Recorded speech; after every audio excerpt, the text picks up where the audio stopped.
The story of Kevin Holland, a UFC fighter known for his explosive style, quick wit, and undeniable charisma, has built a loyal fan base throughout his career. However, as much as fans enjoy his antics and entertaining performances, it's become increasingly clear that Holland's lack of discipline and focus are preventing him from reaching his full potential.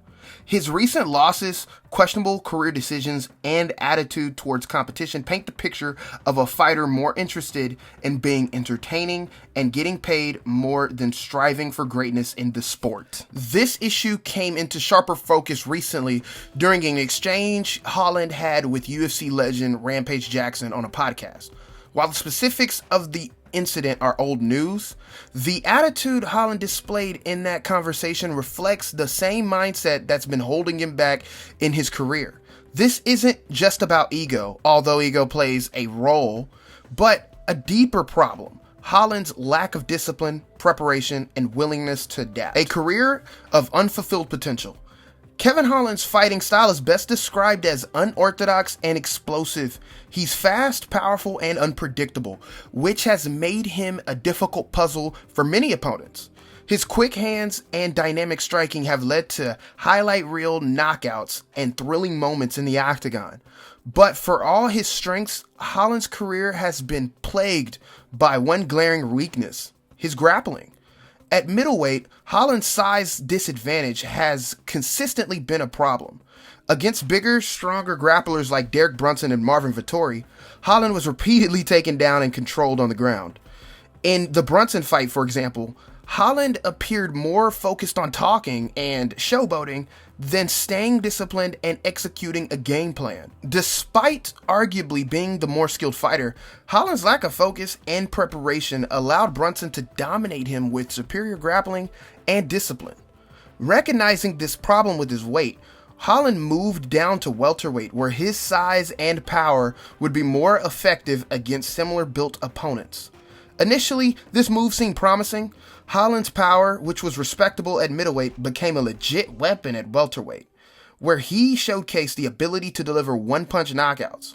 Fighters at 170 were unprepared for the combination of speed, explosiveness, and power that Holland brought to the table. However, instead of fully committing to welterweight and refining his skills, Holland's career took another detour after losses to fighters like Jack Dalla Maddalena and Michael Venom Page, aka MVP. Holland returned to middleweight. His reasoning? To take more fights and earn more money. This decision underscored a recurring theme in Holland's career: a lack of long-term vision and preparation. Preparation is key. Success in any field, whether it's sports, academics, or business, requires preparation.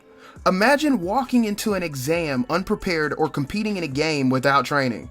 It's a recipe for failure. In MMA, preparation is everything. Fighters like George St. Pierre, John Jones, and Khabib Nurmagomedov are celebrated not just for their talent, but for their disciplined approach to training, their strategic game plans, and their ability to adapt to different opponents. Holland, by contrast, has often taken fights on short notice and seems to pride himself on being the UFC's yes man.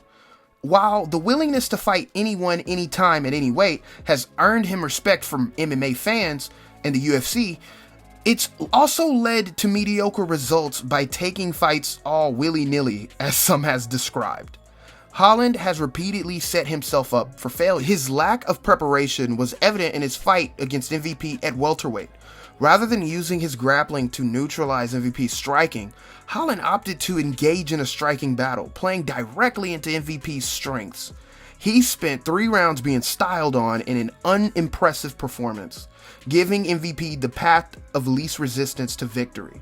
Even when Holland attempted to grapple late in the fight, he was too exhausted to make it effective. The same pattern emerged in his fight in welterweight again against Stephen Wonderboy Thompson, an elite kickboxer. Holland had the size, power, and grappling advantage, but he inexplicably chose to stand and trade strikes with one of the best pure strikers in MMA history. On multiple occasions, Holland had Thompson on the ground, but stood him up, prioritizing entertainment over strategy. And guys, here's where I tie it all together to all make sense. The difference between good and great. Fighters like Holland are often compared to characters like Nate Diaz and Jorge Masvidal. Entertaining, fan-friendly fighters who prioritize paydays over legacy. While there's nothing inherently wrong with this approach, it separates them from the greats. Fighters like St. Pierre, Jones, and Demetrius Johnson didn't just aim to be entertaining, they aimed to be the best. For them, money and fame were byproducts of their greatness. Even Holland's former opponent, Joaquin Buckley, illustrates the difference discipline can make. Buckley started his career at middleweight, where his smaller frame left him at a disadvantage. Does this sound familiar? Yes, absolutely. Recognizing this, Buckley moved to welterweight and committed to fine-tuning his skills by addressing his weaknesses and sticking to a disciplined approach. Buckley has climbed the ranks and is now on the verge of a title shot at welterweight. What Holland needs to do. If Holland wants to realize his full potential, he needs to make significant changes to his approach. Number one, stick to welterweight. At 170 pounds, Holland has the power, the size, and the striking advantage to be a legitimate contender. Middleweight is simply not the right weight class for him. Number two, commit to discipline. Holland needs to stop taking fights on short notice and prioritize preparation. This includes studying opponents, refining his grappling, and developing plans tailored to each fight. Number three, focus on legacy and not just money. While entertaining fights and performance bonuses are appealing, true greatness requires a long-term vision. If Holland can shift his focus from short-term paydays to long-term success, he has the talent to become a serious contender. Kevin Holland's story is one of unfulfilled potential.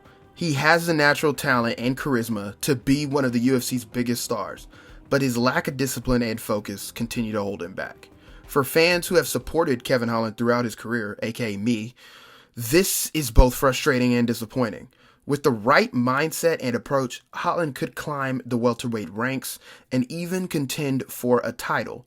But until he commits to discipline and preparation, he'll remain a fighter defined by flashes of brilliance rather than sustained greatness. Hey guys, I want to explain to you guys, different between money and legacy. You fight for money, I fight for legacy. It's different.